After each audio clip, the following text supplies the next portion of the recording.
Hey guys, Brad here with what is hopefully going to be an ongoing series that I'm going with the working title of Conventional Wisdom. Basically, this is just me talking about, at the moment at least, Ohio conventions. Ideally, I'm going to shoot videos a month before the convention with any research that I can do, about conventions coming up. And then, a quick post video probably about a week or so after the convention has happened, to give some of my perspective, as well as to hear the thoughts and opinions of other people, and to try and address those concerns that they might have had about the convention.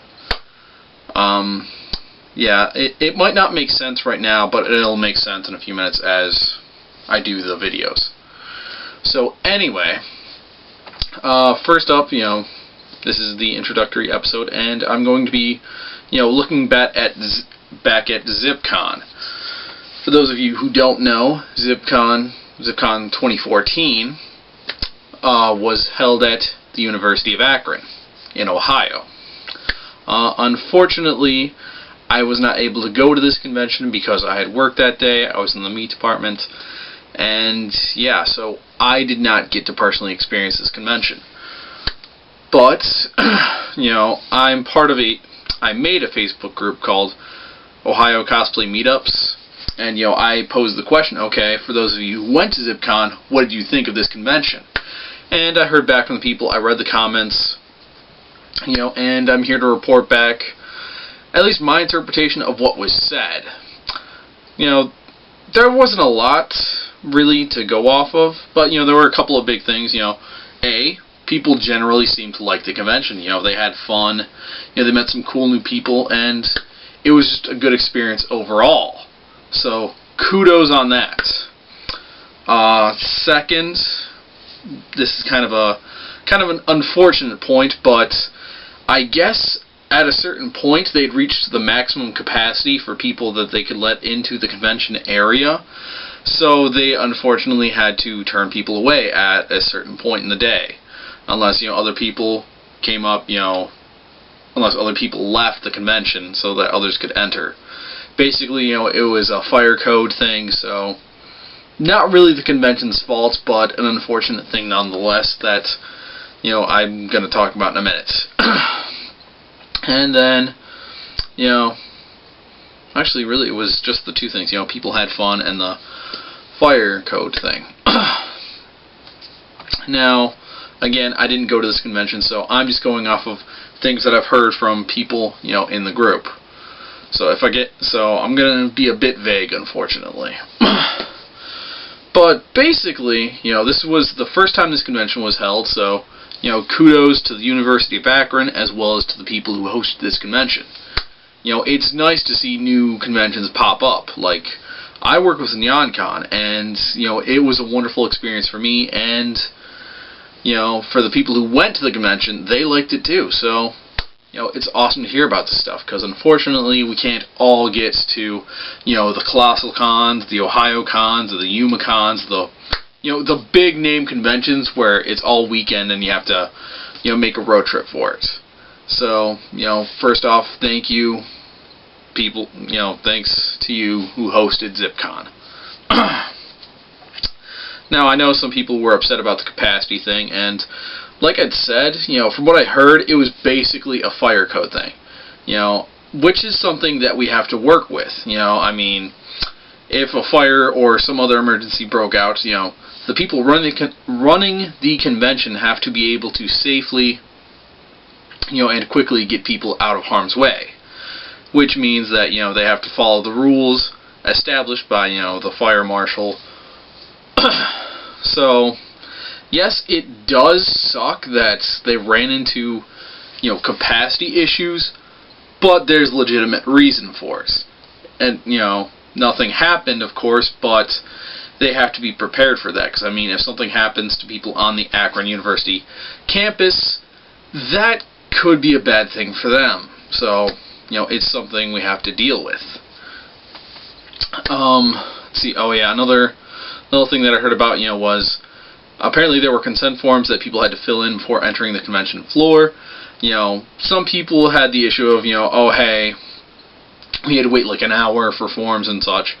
And again, that's unfortunate. But my guess as to the reason for that is because, this was the first time the convention was happening. They didn't really... I don't know if they had any way to know how many people were going to show up. Like I said, they ran into capacity issues, which I believe was in the area of 500 to 600 people. They didn't know there was going to be I'm just throwing out a number, but maybe probably 1,000, 1,200 people coming that wanted to come to this convention. So unfortunately, they couldn't get a big enough area to hold everybody. Also, because they're working with the university, the people running the convention have to work with what the university is willing to give them. And, I don't know anything about the hierarchy of Akron University, but, maybe they gave them a smaller area because they didn't think it would be as big an event, or they're not as fond of, the idea of running an anime convention on their campus. Again, I don't know, but those are just ideas as to why the capacity issues came up. But hopefully, looking forward, now that, they've got one convention under their belt, the higher-ups can see, oh, hey, we had so many more people who wanted to get into this convention, but they couldn't. So next year, we will allow them to have this convention, but, we'll give them more space. Maybe an area that can hold, 800 or 900 people instead of 5 or 6. And also, with the consent form issues, the issues of getting consent forms out to people for them to fill out so they can enter the convention floor properly, maybe hopefully next year, the people running the convention, will be better prepared, and have, maybe more copies on hand, or, more volunteers or staff to pass out the forms, take them back, make sure they're all filled in properly and such, because, again, they're working with the university, so they do have to follow, the university's rules and make sure, there are no liability issues, in case something happens on the university's campus. So,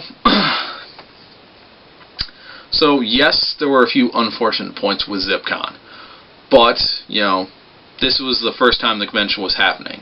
Things could have been much more annoying, inconvenient, blah, not fun. So, we got to look at it that way. Things went well for the people who were able to get there. So, you guys did good. Now that you have this first step, next year you got to up your game. You have to talk with the higher-ups in the university, hopefully get a bigger area, be a bit better prepared, with the consent forms and such, and, yeah, those are really the only constructive criticisms that I have, based on what I've heard. So, again, like I said, thank you for hosting this convention. I hope to attend it myself next year. And, yeah. I don't know what else to say. Like I said before, I'll be doing, other videos for conventions, pretty much a month beforehand based on information available to everybody, so the Facebook groups, the web pages, whatever. I got all this information, my way for this video, and I'm going to do it my way for the next video. So, this is not some official, oh, I know everything about conventions and I'm passing judgment and saying this is good, this is bad. I'm just a convention goer like you, and I'm also a volunteer at a convention, like some of you. So, I have a feel for the perspective from both sides, being a person who wants to go to a convention and have fun and meet people and experience awesome panels, meet cool guests, do fun stuff, but I also have admittedly little experience as a volunteer. I've only volunteered once, but I can understand, oh hey, there's a lot of behind the scenes work to this, for us to make a convention and have it available to the people who want to be there. So, I guess it's also why I'm doing this series. yeah, I don't really have anything else to say at this point.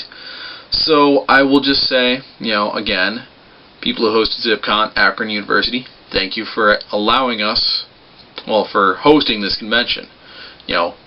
From what I've heard, people had fun. It was great. It was wonderful. So, good on you guys. Hopefully you guys can get to host this convention again next year, and hopefully I'll be there too and get to experience all the fun, wonderfulness that everyone else got to.